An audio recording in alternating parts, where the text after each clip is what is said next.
Ok, dando continuidade aí, gente, vamos falar mais um pouco agora dessas questões de adubação, algo importantíssimo.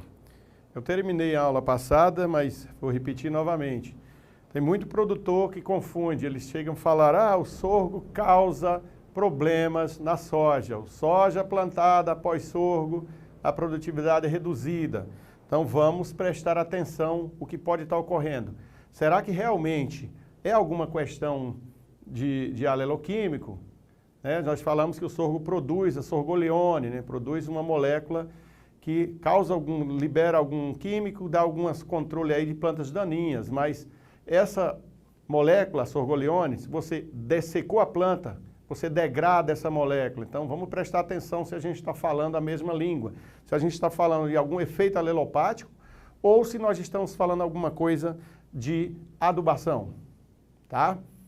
Comentei também numa outra aula de que o sorgo, eu escrevi, já li, e que eu não tenho tentado evitar, mas continuo repetindo. O sorgo é uma cultura rústica. Gente, essa rusticidade é para tolerância à seca e não adubo, tá? Então muitas pessoas costumam utilizar o sorgo para recuperação de pastagem em áreas novas. Sim, o sorgo vai bem, tem um sistema radicular profundo, tem muitas qualidades, mas ela é muito exigente em nutrientes, gente. Tá? O sorgo é exigente em nutrientes. Vamos só dar alguns exemplos aqui, pra vocês terem ideia. Vamos aqui no slide. O que nós temos nesse slide, gente? Exportação de nutrientes pela cultura do sorgo e milho para a produção de 1 tonelada de grãos. Tá? Então vamos ver quanto de cada nutriente que sai no grão de sorgo e no grão de milho. Vocês vão prestar atenção de que o sorgo é tão exigente em nutriente quanto o milho. Olha aqui, vamos parar primeiro aqui no nitrogênio, no N. Para 1 tonelada de grãos de sorgo, ele extrai 17,5 quilos de N, enquanto o milho extrai 15 quilos. Tá?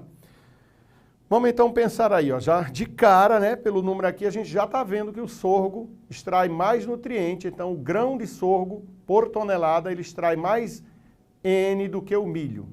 E vamos fazer uma continha básica, 17 quilos. A média nacional de rendimento de sorgo, e repetindo, a média nacional, sendo que quando a gente trabalha com média nacional, isso pode ser milho, pode ser sorgo, pode ser trigo.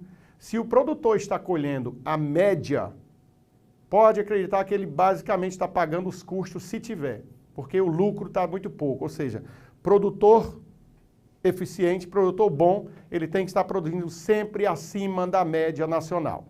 Mas vamos fazer o cálculo com a produção média. A produtividade média nacional é em torno de 3 toneladas por hectare. Ou seja, se eu multiplicar 3 vezes 17, isso quer dizer que eu vou estar extraindo lá por grão, por hectare, eu já estou extraindo 51 quilos de nitrogênio. Tá? Se eu fosse aí, eu vou transportar isso então para a ureia. Vai dar mais de 100 quilos de ureia. Se eu pensar de que qualquer um desses adubos nitrogenados, qualquer um adubo aí, não é minha área, fertilidade, mas eu sei que os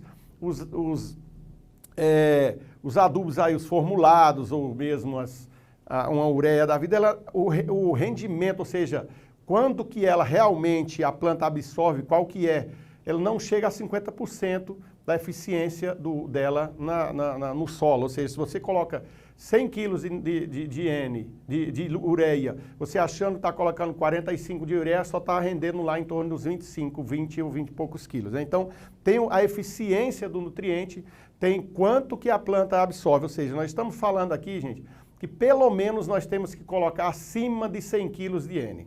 Isso, claro, você vai ver seu solo, como é que está de matéria orgânica, como é que está, se ele é mais argiloso, mais arenoso. Mas só para dar um exemplo, eu tentei até fazer um pouco, não exagerei, para vocês terem uma noção de que vocês precisam adubar o sorgo. Se você não aduba o sorgo, você vai estar causando problemas na sua soja. E o mesmo, vamos falar aqui, olha o fósforo. Tira 2,6 quilos, enquanto que o milho tira 2,4. Só o potássio que aparentemente aqui nós estamos falando em menos, né? Está tirando 2,6 quilos, enquanto que o milho tira 7 quilos a cada 1 tonelada de grãos. Lembrando que aqui nós estamos falando do grão, mas o potássio, ele vai muito para a planta. Vamos mostrar um próximo slide em que a gente vai ver que o potássio, ele fica todo na planta, mas que ele é essencial. Quando a gente vai aqui, ó, para os outros macronutrientes aqui, ó, enxofre, cálcio, magnésio, olha as diferenças aqui, são bem pequenas, gente.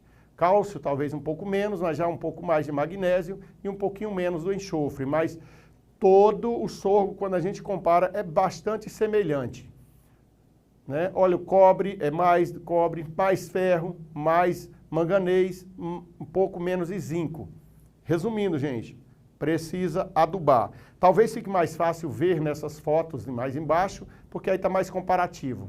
Né? Vamos aqui, ó, no NPK, ó, em azul é o sorgo, em vermelho o milho. Então, nesse caso aqui, ó, o sorgo mais N do que o milho, sorgo mais fósforo do que o milho, potássio, o milho mais do que o sorgo. E os outros bem próximos, né? Pensando em micronutrientes também. E, ó, mais ferro do que o milho, menos zinco do que o milho, mas muito importante. Então, prestem atenção ao fazer o seu cálculo. Se você faça a sua análise de solo, procure saber, né, como é que está a sua fertilidade para você adubar o seu sorgo. Um outro trabalho aqui também muito parecido com esse anterior, só que aqui tem também a parte da palha, ou seja, esse verde aqui é a palhada e esse mais vermelho aqui, mais meio laranja, é o grão.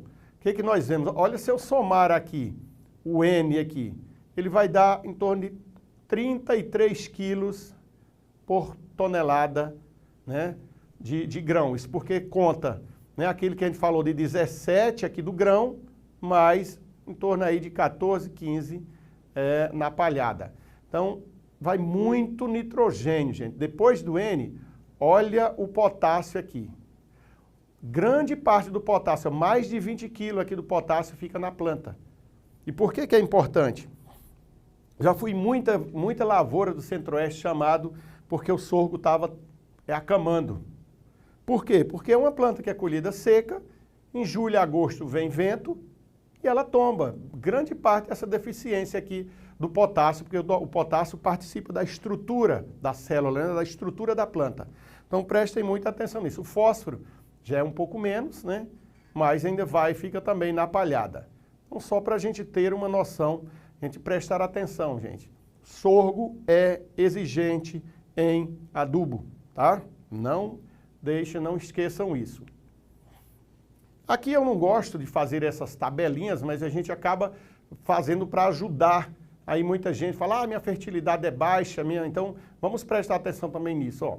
Quando eu somo aqui, isso aqui é um mínimo, gente. Põe pelo menos isso que vocês terão sucesso. Põe pelo menos uns 30 a 40 quilos de N no plantio, uns 80 aí de potássio, 80 de fósforo, complementa com N e com potássio, vocês vão ter sucesso, mas sigam sua análise de solo. Se for um caso em que vocês estão plantando o sorgo após soja, reduz um pouco do N, porque existe ainda essa questão, por falar, a soja produz muito N, mas a soja produz N para ela. Soja não deixa, não fica muito N na palhada, sai todo no grão, tá?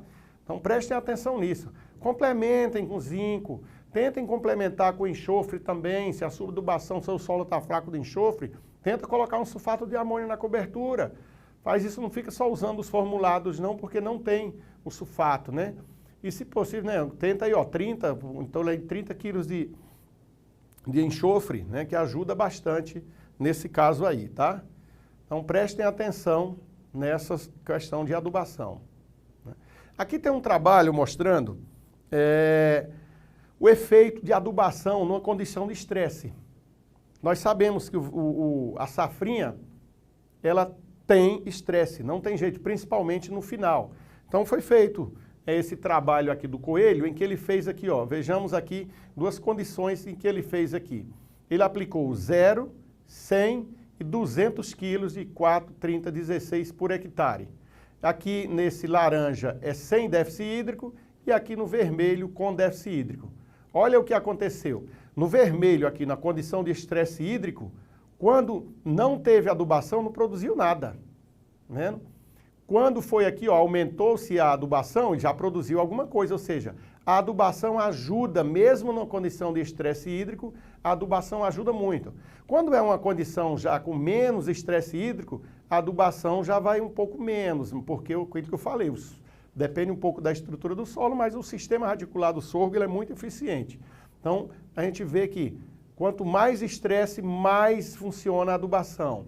Outro trabalho que ele fez foi a questão de micronutrientes, em que ele colocou um mix completo de micronutrientes, né?